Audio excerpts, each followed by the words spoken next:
இயேசு கிறிஸ்துவின் இன்ப இனிய நாமத்தில் வாழ்த்துகிறோம். இன்றைய வேத வசனம். என் சகோதரரே, நீங்கள் பலவிதமான சோதனைகளில் அகப்படும் போது உங்கள் விசுவாசத்தின் பரீட்சையானது பொறுமையை உண்டாக்கும் என்று அறிந்து அதை மிகுந்த சந்தோஷமாக எண்ணுங்கள். நீங்கள் ஒன்றிலும் குறைவுள்ளவர்களாயிராமல் பூரணராயும் நிறைவுள்ளவர்களாயும் இருக்கும்படி பொறுமையானது பூரண கிரியை செய்ய கடவது. யாக்கோபு 1 அதிகாரம் வசனங்கள் 2 முதல் 4 வரை. Today's Bible verse. My brethren, count it all joy when you fall into various trials, knowing that the testing of your faith produces patience. But let patience have its perfect work, that you may be perfect and complete, lacking nothing. James chapter 1 verses from 2 to 4. Michelangelo ஒரு சிறந்த ஓவியர், பிரபலமான சிற்பியும் கூட. ஒரு நாள் அவரிடம், உங்களால் எவ்வாறு பளிங்கு கற்களை மிகவும் தத்ரூபமாக சிலைகளாக வடிவமைக்க முடிகிறது என்று கேட்கப்பட்டது. உடனே அவர், நான் யாரை போல் சிலையை செதுக்குகிறேனோ அவரை போல் அல்லாத பகுதிகளை எல்லாம் முதலில் தட்டி எடுத்து விடுவேன். இறுதியில் என் மனதில் இருக்கும் உருவம் மாத்திரம்தான் அதில் எஞ்சி இருக்கும் என்றாராம். எனக்கு அன்பானவர்களே, இயேசுவை போல மாற விரும்புகிறவர்களும் இதே முறையை கடைபிடிக்கலாம்.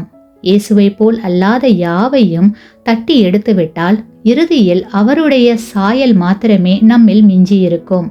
எனவே தேவையில்லாதவற்றை அகற்றுவது முக்கியமானது. குயவன் கையில் உள்ள களிமண்ணும் அப்படியே. அதற்கு உயிர் இருப்பதாக வைத்துக்கொள்வோம். அது அவனை பிசைய விடாது. நான் நல்ல களிமண்ணாகவே இருக்க விரும்புகிறேன், வேறு எதுவும் எனக்கு தேவையில்லை என்று சொல்லும். ஆனால் அது உலகத்திற்கு எவ்வளவு பயன் உள்ளது என்பது குயவனுக்குத்தான் தெரியும். எனவேதான் அது முரண்டு பிடித்தாலும் அதை பிசைந்தும் வனைந்தும் தட்டியும் ஓர் அழகான மண் பாண்டமாக செய்கிறான் குயவன். கண்ணாடி சாடிகள் செய்யும் போது கண்ணாடி துகள்களை உருக்கி ஊதி உருக்கொடுப்பார்கள். பிறகு அதை வெட்டி உருட்டி அழுத்தம் கொடுக்கும் போது அழகான கண்ணாடி சாடிகள் கிடைக்கும். கிறிஸ்துவுக்குள் பிரியமானவர்களே, நம்முடைய வாழ்க்கையிலும் நாம் தேவனை அனுமதித்தால் நம் வாழ்க்கையில் அவரால் அநேக அழகான மாற்றங்களை செய்ய முடியும். நம்முடைய வாழ்வில் ஏற்படும் ஒவ்வொரு சோதனையும் நம்மை தேவ திட்டத்திற்கு ஏற்றபடி செதுக்குகின்றன. சோதனைகள் நம்மை பலப்படுத்துவதாக கூறுகிறார் யாக்கோபு.